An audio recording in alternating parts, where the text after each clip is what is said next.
to share here. Like many of you, I get a lot of opportunities to wear many different hats.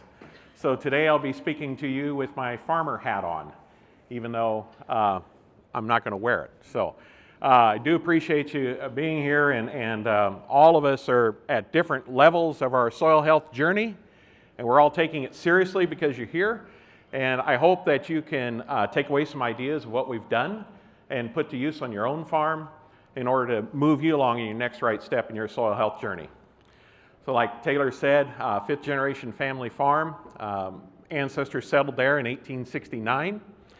We were early to adopt for our area no-till and things, and then when I went to California, we took a little bit of pause on progress as we were building a business in California, came back, went to the multi-species cover crop and livestock integration. So, and now I like to do the best that we can to share through the podcast, which all of you can participate in while you're here at the big soil health event, and also share with other farmers both in our local community to nationwide audiences. This little layout of our farm on Google Maps. We are spread out over about 30 acres in 30 miles in Henry County. Farm about 2,500 acres, 226 acres is pasture that we purchased in order to support our livestock grazing enterprise for improved soil health. So that's kind of a little layout of where we are. My family, now that's going to put everybody to sleep, okay? So we're going to have to really work on it. There you go. Our family, Bottens side's from Beardstown, Illinois, close to Springfield. Look at the diversity of what they had, dairy, and all the different crops that they grew.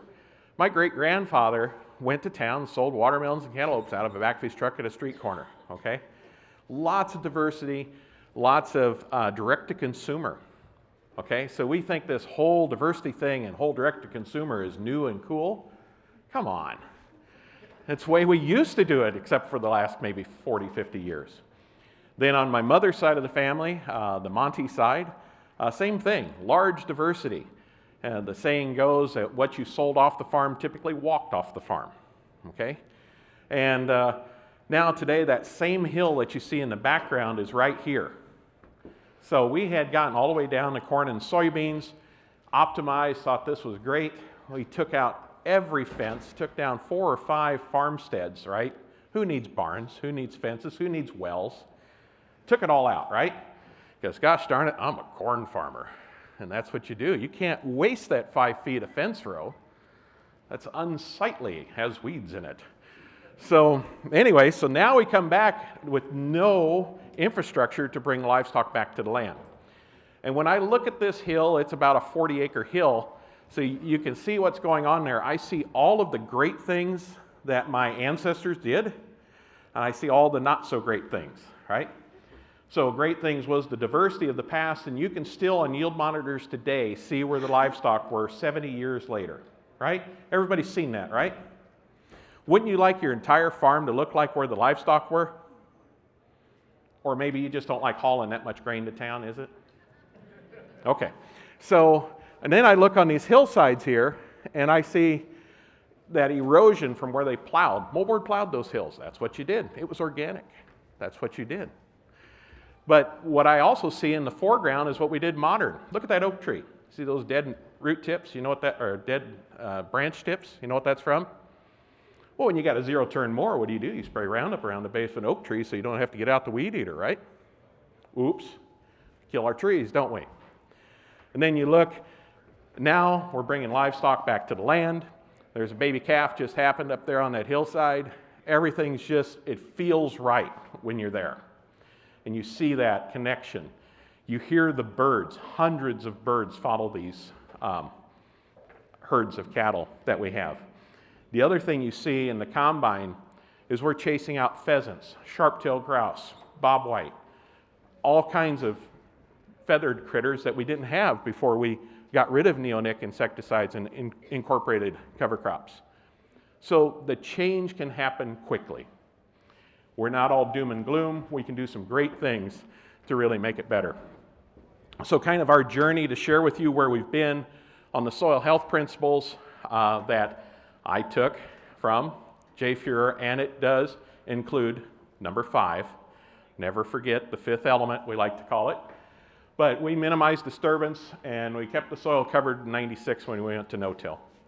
And then something growing all the time, we started in 16 with cover crops, and diversity, high diversity in 17. And then we brought livestock back in 2017. What I've observed so far is the fifth principle is twice as good as 1 through 4 at improving carbon on your land. So if you're interested in organic matter, integrating livestock is an excellent way to do it quickly. If you're not interested in organic matter, I don't know why you came to the conference, right? That's what it's all about. It's key to soil health. So this is a little bit of some of the things that we do that have worked, some that haven't worked so well, but we're always trying new things at the farm. The upper left hand is our planter, and we'll talk a little more about that in a minute. Top center, we've actually done small grains followed by double crop beans on the 0 to 3% slopes, and summer forages in the 3% and greater slopes and grazed them. Because the 3% and greater slopes is what's eroding. So we're using cover crops and cattle in order to restore those eroded landscapes, but using on high value ground, which is probably $13,000 an acre ground here, we're using double crop soybeans in order to keep the revenue up to pay the bills.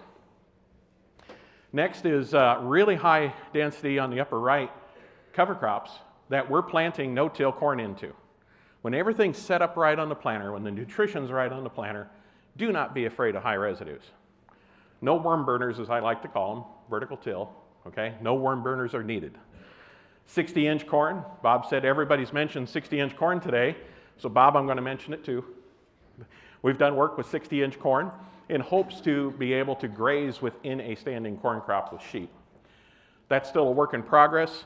We're currently seeing a little bit too much yield drag to justify the 60s, but that's because we don't have enough revenue opportunity coming in to justify the yield drag. So that's not a definite no, but we haven't figured it out yet. Also intercropping, Lauren has done a lot of work with this, Lucas Criswell done a lot of work with this. We've done some work too, we'll talk a little more about that. Planting green and intercropping, all those things we've taken a look at. So here's our corn production planter. Again, no-till, we're typically planting green. It is capable of variable rate applied row by row, so precision planting, doohickers, 3 separate blends, 5 locations, both in furrowjet and conceal. This is our total nitrogen, NPK, sulfur, and micros for the year. No broadcast, anything. First time a nutrient goes on is when we plant, and everything that goes on after that is within the growing crop. We're actually reducing nitrogen next year and getting paid to do it. Isn't that great? Get paid to reduce your nitrogen. So you save the nitrogen and you get paid to do it. Huh, what a wild world this is. So I think this is really key, and it breaks my heart when I see so much ammonia goes on in the fall in our area.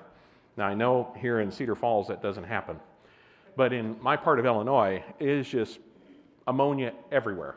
And I'm thinking, we're hoping 6 to 7 months, and that it's going to be there for the corn crop. And I saw it going on probably 4 weeks before we were in there. We're close to 50-degree soil temperatures. I mean, seriously? What are we doing?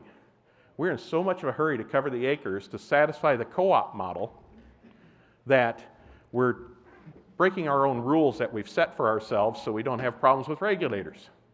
Well, guess what's coming? Break the rules, someone else will make the rules for us.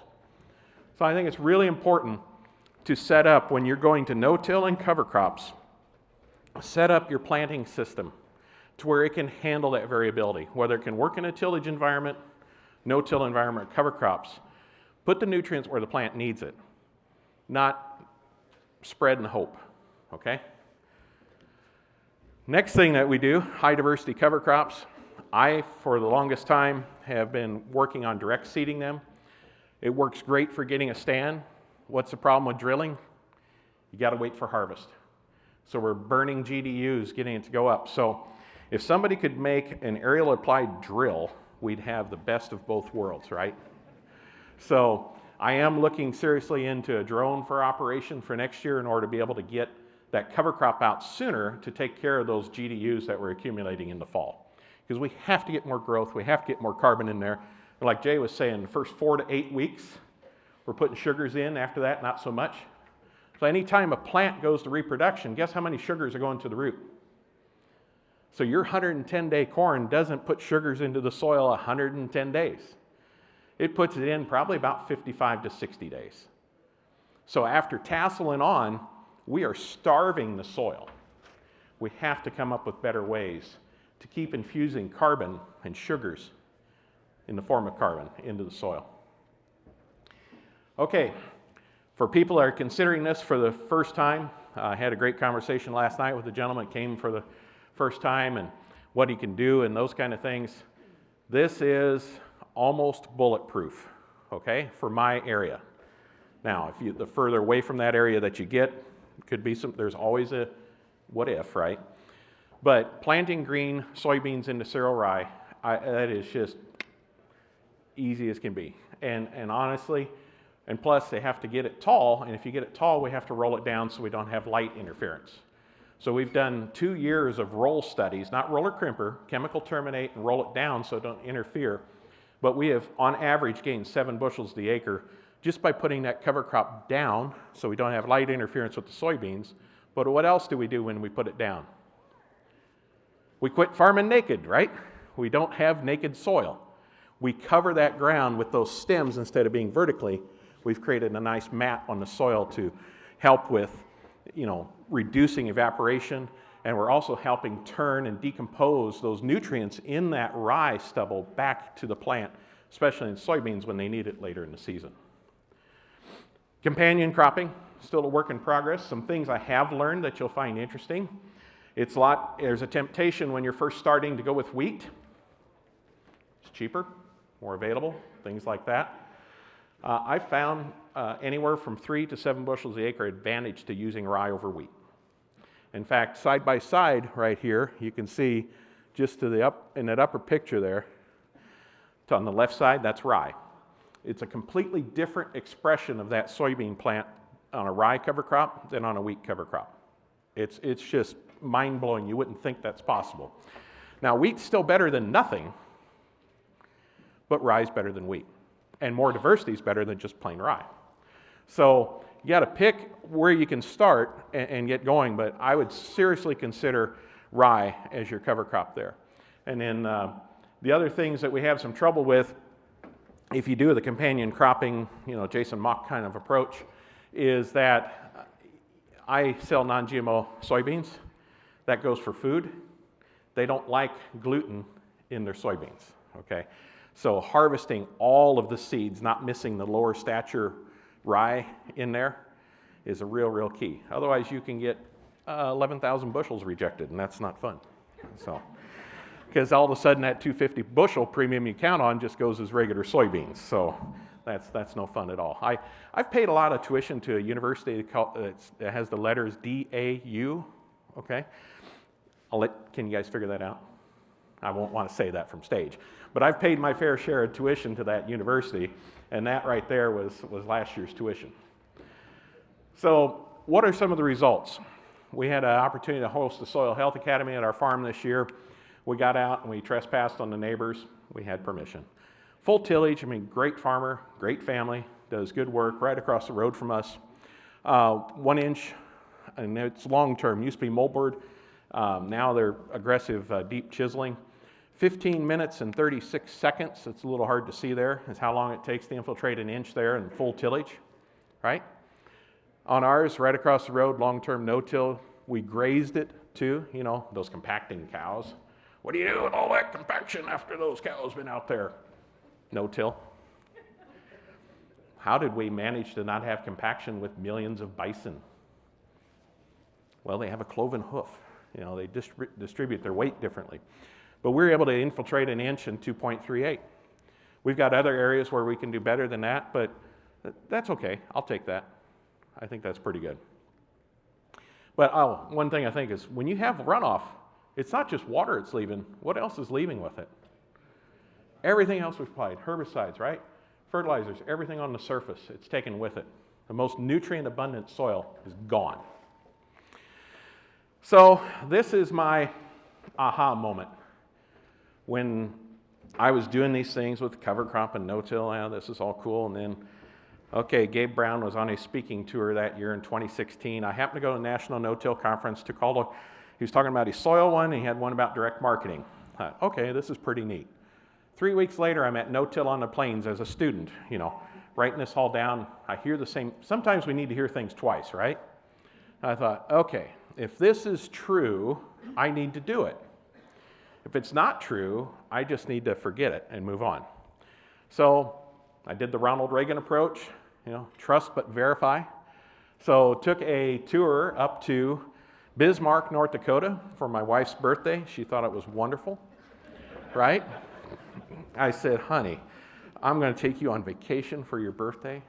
We are going to Pierre, South Dakota and Bismarck, North Dakota. You're going to love it, right?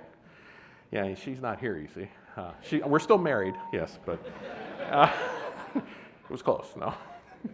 So this was the difference. I'm like, wow, that is amazing. I looked at how went to no-till and the carbon increased, when you added cover crops, when you added multi-species, and then this big jump when we added livestock. I thought, that's really interesting. I got to see it. So I did. And after I went to see Dr. Dwayne Beck and Jay Fuhr and Gabe Brown, this is the photo that I took when I left. I was seriously, I was in the truck. I took a photo of this. It just, my head hurt. It just hurt. See, I got a problem. When I learn there's the right thing to do, guess what I feel obligated to do? I just can't ignore stuff. I don't know how people ignore stuff, right? I can't do that. And I can't be lazy as a reason to not do it. Do farmers like to be called ignorant or lazy?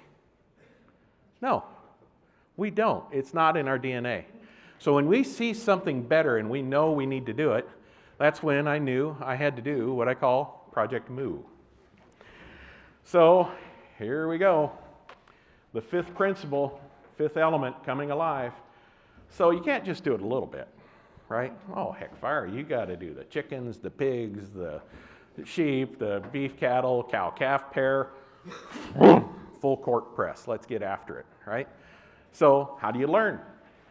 Do you learn by sitting there with a spreadsheet? Or do you learn by getting out there and freezing your butt off on cold days and dealing with broken water on hot days and they're all staring at you and trying to figure out fencing you don't have and all that? That's how you learn it. So we did it. We went after it. So we've gone through several iterations, and here's an example of what I call a regen rotation that you can put into your corn-soybean rotation. This is a 2-year rotation of what we did. So follow along. Upper left-hand corner, this is March 9th. Not a lot of activity going on. The triticale is seeded in November. The clover was frost seeded in February. May 6th, here it comes, right? You've probably seen this before. This is 2 weeks before the cattle get there. Cattle arrive. A week later, May 22nd, there's what it is, and they've been grazing in that paddock for a day, right? They're calving out there on cropland, okay? And then July 8th, we're done, we're moving. The same day, as soon as the cattle are in the corral, the tractor is sitting in the field. And as soon as that gate shuts, that tractor, if it's not started, I'm not happy. It is planting. It is critical to not waste a minute in turning these crops. So after that, next year, and then we grazed that this summer with those summer covers. Came back, we did it again, June 21. We're baleage of triticale and second year clover. Holy smokes, clover second year with triticale. Woohoo, there's some hay. That is rocket fuel. Still have it today, in fact. We're going to feed it this winter because we used a forage preservative in there. Then September 4th, you can see in the summer, there's kind of biomass we can grow with these summer crops. And then December 2nd, I'm back at it again. The cattle have just left to go back to the home pasture. December 2nd, well, that's late. Why are you doing that? Rye is lovely. Plant it any time, it'll eventually grow. So we do it because that's my weed control program. So something to be important. So here we go. We got an example of that cropland field on the left, example of our permanent pasture on the right. These are all the subdivisions that we were making within there for daily moves. Polywire, We record the acres, we record the weight of every animal in, every animal out. We have weights on every animal in our herd on anywhere from a 4 to 8 week basis since they've been there. So it's a huge data set. We're monitoring how much our gain is per acre and trying to put the math to these things. So easy to set polywire in a cropland field, not so easy to set polywire in a pasture field that has 80 acres of timber. So we're trying to figure out there's just these enormous costs associated with fencing. And we know we have to move daily. So what's our choice? Well, we could just give up, right? Sell them. We could go to set stock grazing, which many times makes it worse than if it had just been in corn and soybeans. I did say that right. Set stock grazing, it can be one of the most destructive things to your soil. Set stock means just turn them out, come back and hope they're there later. Or we can reimagine the light bulb, right? So I think a lot of things what we do, we have to make real fundamental mind shifts because the light bulb didn't come because we made candles better. Did it? We have to take a real shift. And I was blessed to be connected with a company out of Norway called No Fence. And that right there is the very first cow in North America in December of 21 that has a virtual fence collar on her. F11. Well, we chose her because I could actually walk up to her and scratch her on her head, so I knew if I had a problem, we could, take it off or whatever in the middle of the pasture. And then, wouldn't you know it, within minutes, she dunked her head in the water tank with the collar on. I'm like, oh no, what is going to happen? Good news is that collar's still in service today, so no problem. It's been a very rugged, resilient system. As with anything new, there's always bugs to work out and those kind of things. Then the supply chain crisis hit, and there's several of you in here are glaring at me right now. I can feel it because they're like, I want my collars too. But supply chain has really affected this technology, but it's coming back, and we look for a full European reintroduction for about 80,000 units. They're targeting in 24 in Europe, and then there'll be 250,000 units worldwide in 25. So they'll be back to North America in 25 for availability.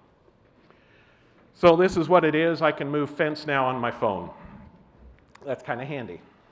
So the other thing that's really, really cool is I can go through a forest, I can go through a pond, I can fence them away from an area, I can exclude areas, I can exclude trees. I got some oak trees at my dad's place.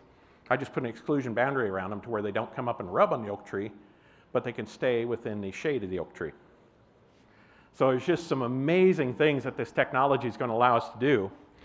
And just give you an idea of where they're at here in Europe, there's currently 48,000 collars in place. This is real. This isn't an imagined thing. This is really happening.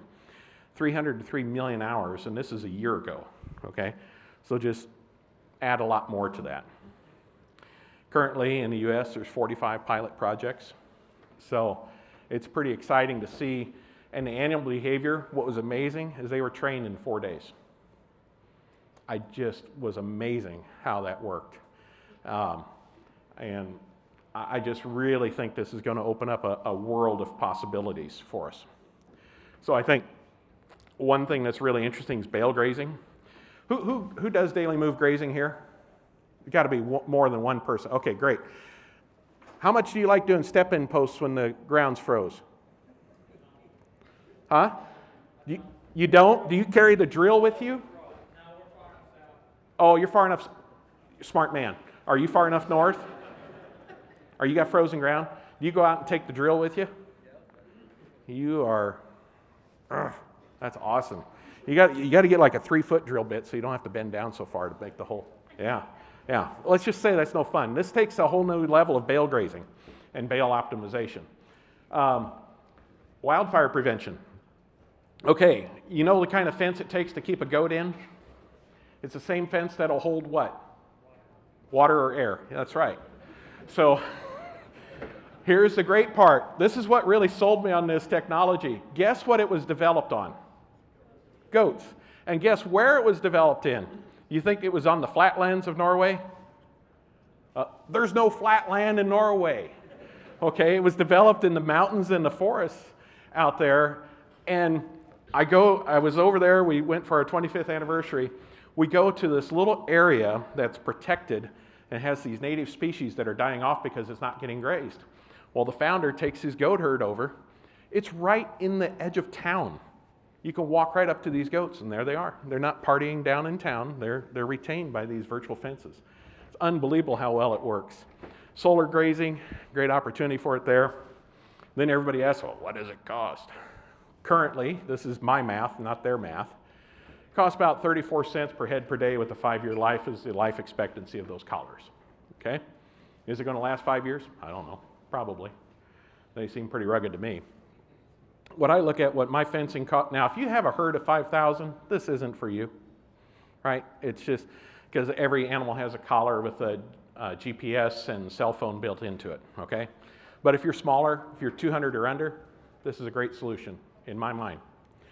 So what I estimate is that cost is what it's cost me per day to set the wire and everything, okay? Because I have no infrastructure set up permanently. So everybody that says you can do moves in 5 minutes, great. I've never been able to do that.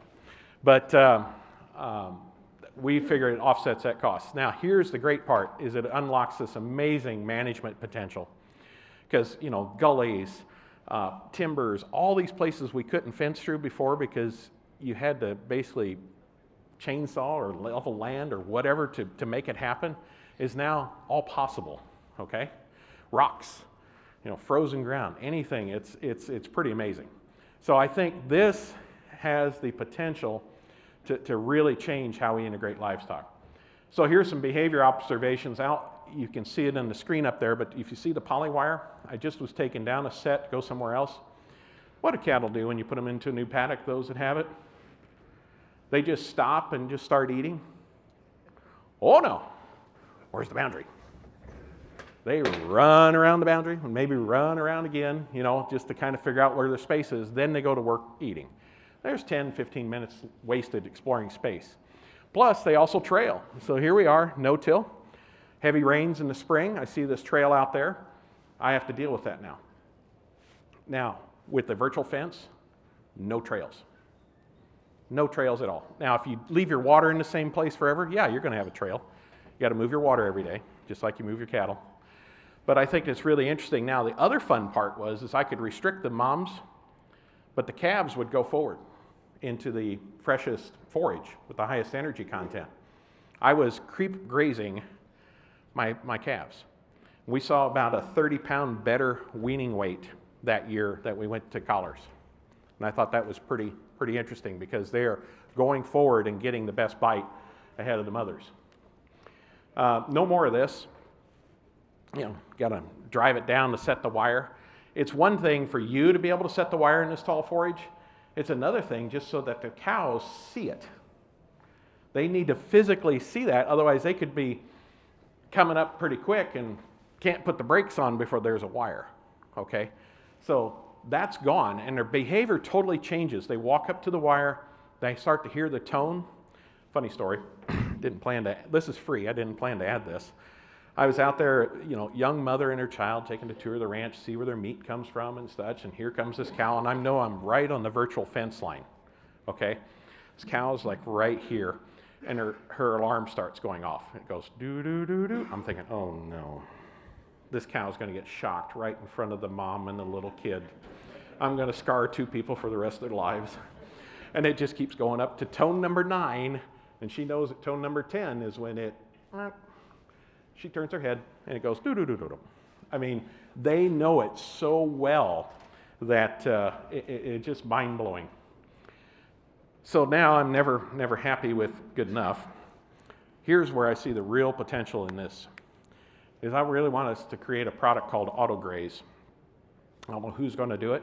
If you're interested and you're ag technologist in here, let's talk. But I want to take virtual fencing combined with satellite imagery in order to address the total ranch, forage quality and quantity, and through artificial intelligence, machine learning, be able to describe what does my paddock size need to be today. And I needed to restrict it from areas that need to be left alone. I need to graze heavier on other areas because everything grows differently. And it's taken me a background in in soil biology and plant physiology 6 years, and I'm kind of halfway okay at it. There's ranchers that have been doing this for 50 years, and they say, yeah, we're kind of getting pretty good. You know, we can't expect a corn farmer to jump in and be an expert at this on day one, right? So my whole goal is make grazing so easy a corn farmer can do it, okay? And I think that we can do that because we have these cushy leather seats and cabs and, you know, Netflix on the iPad while we're in the field. You know, that's a little too easy street. So we got to bring up the ease a little bit and the decision making so we're making profitable decisions. We need to get that out of the hands of newbies into an experienced database, and I really think that'll happen. And if that happens, I think there's competition for feedlots because they exist. Why do feedlots exist? They're the most economical way to raise beef at the moment. But what if technology could bring livestock back to the land, improve the land, get the value of the land improvement paid to you, and compete with the feedlot? How could that fundamentally change the industry to grow a higher value product? At minimum, what is the potential on this for stockers to get them prepped for feedlot? I think it's pretty amazing. So out of all this, if you're raising good food, it's fun to eat it, but why not share it with others? So these are 100% grass-fed, cover crop fed. Yes, it's cheating using cover crops. It's still a grass, but it's a lot higher energy density than cool season grasses in August, okay? We can make some pretty amazing meat. So we started our own company called Grateful Graze. It's a way for us to connect direct to consumer, ship cuts of meat directly to people's door. They order online, deliver to them directly.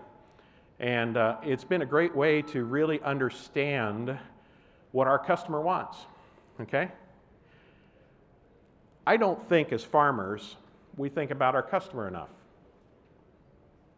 I think we expect them to buy our BT Roundup Ready Liberty Link 8-way event corn because that's what's easiest for us. How many moms you think want that product fed to their kids? Why aren't we giving the customer what they want? Why are we growing something that we want to grow and expecting them to buy it? Is that what Steve Jobs did? He said, yep, I got a phone. I expect you to buy it. No, he opened it up to have the most robust app network possible, and that's made it accessible and desirable by many. So we connect with our customers. Here's the FFA out for a soils judging contest. We do a concert with the cows in the pasture. It's a lot of fun. And we did the last concert with the cows we did was virtual fenced. So the cows are right behind the stage on virtual fencing. And 300 people from town sitting right there. And the bulls were in. Nobody died. So it worked out just fine. And we do tours. This is a cardiovascular doctor and a chiropractor are writing a book on the benefits of regenerative farming and beef nutrition. And we get to do farm-to-table dinners. It's a lot of fun, a new experience. But it boils down to, Ray, biomimicry. We raise the animals in a way and we treat them in the way they were designed to be treated. So, you know, we utilize their herd instincts. You know, take a bite and move on. That's what we do. And then with the pigs, we do the same thing, except for the pigs, we use them for land clearing opportunities. You know what the greatest thing in the world is putting a pig in a pasture or in a timber and watching them pop out multifloral rows. Oh, that is so satisfying. But they do a great job. Same thing, the laying hens. Right now we have a little bit of a, I'm glad I'm here because our hens are only laying, they're not laying enough, and we have customers that want them, and there's kind of a weekly fight over who gets the eggs, okay? So our egg sales have just skyrocketed, and raising eggs on pasture are amazing. We raise broilers too, and there's some of our livestock guardian puppies in training. We don't believe in shooting coyotes. If you want to make more coyotes, just shoot them. They'll breed more. If shooting coyotes worked, they'd all be dead, right? If herbicides worked, all the weeds would be dead. So just think of the stuff that we do incessantly and don't solve the problem, okay? So instead of killing coyotes and other predators out there, we just make it a little less exciting for them to try to eat the chicken. So the dogs take care of that for us. So just to give you a vision, now Ray and Jerry had far better graphs than me with all the arrows and stuff. Okay, that's too complicated for me. Here's where I want my farm to be. Here's where I want my revenue streams to be. I want a third of my gross profit coming from corn beans, right, that we've always done. I want a third of my gross profit coming from value add. Now, whether that's integrated livestock, non-GMO, identity preserved, $1.25 premium on yellow food grade number 2 corn, or yellow number 1 corn is pretty nice, and especially when it's my highest yielding hybrid. Gee, $1.25 times 240 adds up after a while. Okay. The other thing is the direct marketing. Those are all value add. And then Jerry, Dr. Hatfield, I can't call him Jerry. I've known him, it's Dr. Hatfield. Apologize. Talked about ecosystem services and how there's kind of this lack of anything but carbon, and carbon's kind of sketchy at best. But there is carbon credits out there that can do. I think there'll be incentives for water quality. They're not there yet. I think there's opportunity for you to negotiate water quality, to sell what you have. We've already been approached by Audubon. I think there's opportunities for pheasants and ducks in different regions where you're at. All of these, for all the great work that you're doing, it's worth something to somebody else. Sometimes as carbon, it's paying the sins of their carbon indulgences, right? That's what you're doing. Someone else can sin somewhere so you can offset the sin here. Other people just have a natural want for more biodiversity or a natural want for cleaner water. So I think there's tremendous opportunities there, and I think it really needs to, you got to do one of these head adjustments and get your mind around the fact that you're responsible for the maximum benefit to everyone from that land. It's not just bushels of corn. That's only a third of it. It's what is that bushel of corn? It is what did that bushel of corn do to support the ecosystem? So, this was brought up yesterday, Ray. May 3rd, Central Illinois. Did you know there are laws in Central Illinois if you don't till, they can put you in jail? It's required, man. I'm joking, right? But if you don't till in Central Illinois, you're a bad farmer. Well, it talks about dust blowing there, and I've X'd that out, if you can see. A dust storm didn't cause a deadly chain reaction. This could be the last time I'm invited anywhere. Tillage caused 6 people to die. Tillage caused 6 people to die. Even no-till could cause them to die, right? Jay, if you, like you're saying, it's moving off the ground in a dry environments, brittle environments. We're responsible for everything staying on our farm. It's just horrific, right? So 3 days later, here we are, I'm planting. This is my long-term soil health partnership cover crop trial that we've had, randomized, replicated, and a whole battery of Haney tests pulled on for a long period of time. And my wife is bringing over supper. She just stops, she takes this picture. Look at the amount of dust coming up behind my planter on the top. How much dust you see? You always have a little bit, but not a lot. Then right across the road, she takes a picture to the left, neighbor's planting beans. She's just like, how can this happen? Why do we we have to do better, right? Side note, cover crops this year, when it was so dry in our neck of the woods, and you're planting green, corn green in the cover crops, how much do you think that hurt the yield this year? What do you think that penalty was to do the right thing? Anyone want to guess what the penalty was? How much yield did I lose planting that corn green? 0. Nope, you're wrong. How much did I lose? That's pretty close. I gained 7 bushel. That's pretty close. You meant gain, right? Across all those replications, so there's 4 replications randomized, and there's 16 yield comparisons I get out of there on half-mile rows. Range was 2 to 15 bushel the acre. Like 7.2 was the advantage to planting green. I never in my life would have dreamed that. But it's not just the cover crop this year. What was it? The cover crop last year that had an armor on the soil still. That's how I could identify the plots without needing I didn't have my GPS with me that day, so I went out and counted rows and like, oh, sure enough, there's rye straw from the previous year on the soybeans. So, and that benefited from the cover crop from the year before, the year before, the year before. So when's a great time to start cover cropping? Last year, right? So since you can't do that, start now. This is one of my favorite quotes. Dr. Alnoff always taught me this. He says, what did me in is what I didn't know. It was the things that I knew, it just weren't so. We have to really check our mind and how it thinks. So here's your challenge for you. I've just shared some of the things we've been through and how we think. But here's some challenges for all of you. Is you invested in this conference to have something to go and do after the conference, not just for the great steak last night. First off, don't be afraid of lunatics. Like Ray, first night. Yeah, don't be afraid of him. He's all right. He's from Missouri. We understand, right? But Joel Salatin is a self-described lunatic farmer. Okay, does things weird. Or wait a minute, I guess that was normal maybe 100 years ago. But he's largely responsible for the modern pastured poultry pig movement and the homestead movement. He's done a lot. Don't be afraid. Get out of your comfort zone. Go to see people, not at the Commodity Classic, okay?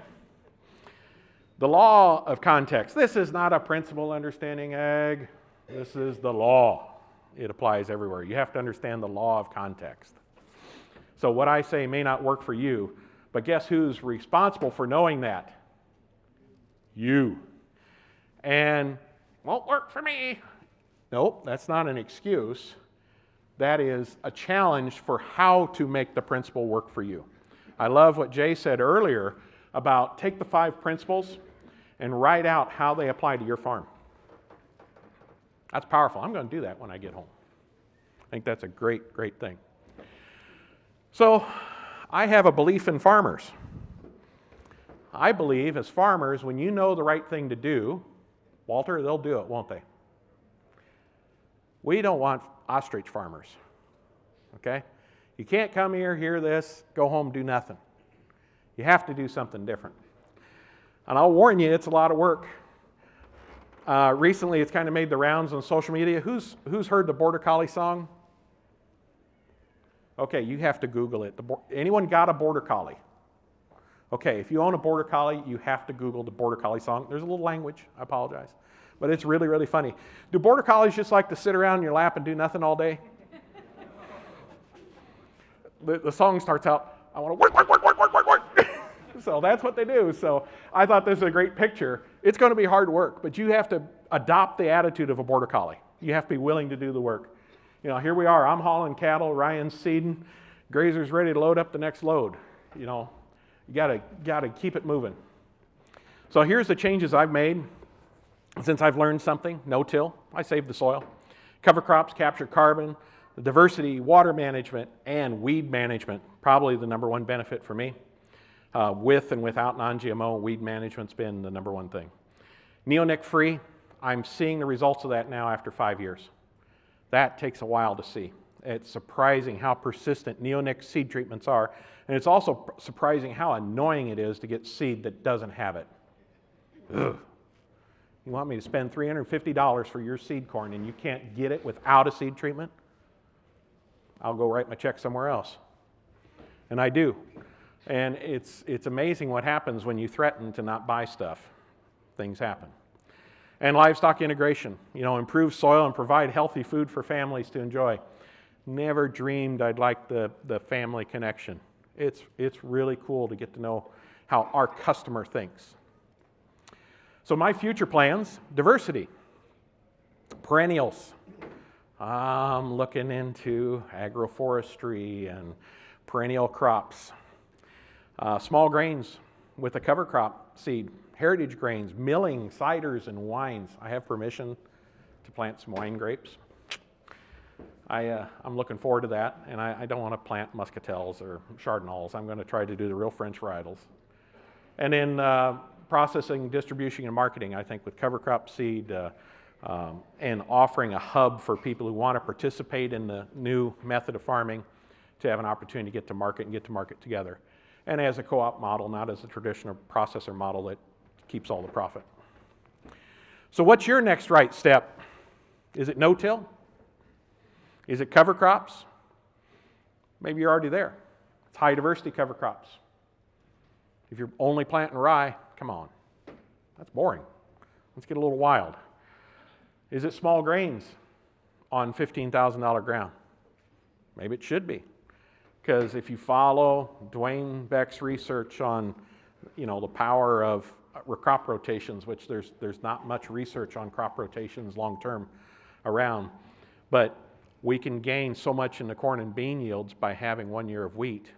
So we need to look at all 3 years and when we're doing the math. Look at non-GMO. When I learned about gene transfer, I got to non-GMO real quick like. I don't want to be Roundup Ready. Neonics, get rid of them. Grazing livestock. If you're grazing livestock, get the daily moves. What's your next step? Everybody's at a different place in here. Some of you are beginning, some of you are far along, but you don't have to get to 10 new things. Just what is the next thing that you need to do? Then the big thing is Nike. Just do it. And you have to be committed to it, okay? Committed to the practice, not committed to an institution, okay? Do it on enough acres that you're invested and paying attention to it. And don't be the chicken that puts it in the back corner. Put it right along the road so everybody can see what's going on, right? That way you see it every day too. If you put it right along the road, you're going to pay attention to make sure it's successful, right? Besides, if they're talking about you at the coffee shop, they are leaving someone else alone. Think of the community service you are providing. So, you could really be improving community. Then you find out what works and what doesn't work. If you find out what doesn't work, is that a failure? Nah, it's just a little tuition. But you've learned what works for the next time or what not to do. That's just as important. And then, if that works, scale it up. Don't diddly-dally forever. Get after it. Go to it. Quit being chicken and scared and fearful. So change is not easy. I love this. I love this cartoon. Who wants change? I do. Right? Who wants to change? Nobody. Right? And who wants to lead the change? The room leaves. Right? I want your picture to be at the bottom there. Who wants to lead the change? The world's got enough followers. About time for some leaders. And you can lead that change. The resources out there, YouTube University, these events, working directly with Russell and Liz, working with others, going to events. The only thing is not a knowledge gap. Okay? It's your commitment gap. We have more knowledge than ever today. To start doing what I'm doing is so much easier today than it was 7 years ago. And if you want to wait for it to get easier down the road, I guess you can, but now that you know the right thing to do, you shouldn't be happy with waiting. People who say it cannot be done should not interrupt those who are doing it. George Bernard Shaw. So, opportunity here. We have a special edition of the Ag Emerge podcast. It's being sponsored by Spam, the new regenerative meat. We see a lot of greenwashing these days. That's probably next on the can, It'll say something about regeneratively raised lips and something else. So, anyway, I would encourage you to go ahead and stop by. This is a wonderful gift that Liz got me. It was a case of Spam. There's a joke about this. I went up to Tom. You're in here somewhere. Where are you at, Tom? Tom Cotter up in Austin, Minnesota. He went home Oh, well, that's a good reason. So he's from Austin, Minnesota, the home of Hormel. So I'd gotten done with his field day at 3 o'clock, then dinner was back at 6 o'clock or something. Like, well, what am I going to do in Austin, Minnesota between 3 and 6? So I get on TripAdvisor. Well, what is there to do? Check out the local culture. The Spam Museum. There is a museum for everything. So when I saw a Spam Museum, I knew I had to go. And I came back and I bought myself a wine glass. It says the Spam Museum on it. And Liz got such a kick out of that she decided to go ahead and get me my own case of Spam. So everyone that comes to the boardroom, which is on the way back to the hotel, just want to ask you a few questions. Why are you here? What are you learning? What do you intend to do next year? Be a part of the podcast. Many of you have listened to it. It's just a great way to connect farmers, entrepreneurs, researchers, thought leaders together to share information, because that's why we started Ag Emerges. We realized this idea is gigantic. Plant nutrition, one thing. Whole food system redo, unbelievably complicated. So come share and you'll get your own can of Spam. But if that's going to keep you from coming, you don't have to take one. So anyway, I really appreciate your time and thanks for listening to what we're doing on our farm to make regenerative agriculture a reality. Feel free to connect to us on any of these websites, social media platforms, and those kind of things. And I really hope you will stop by and we'll spend 2 to 5 minutes just talking about your farm and what you've got going on. So thank you all so much.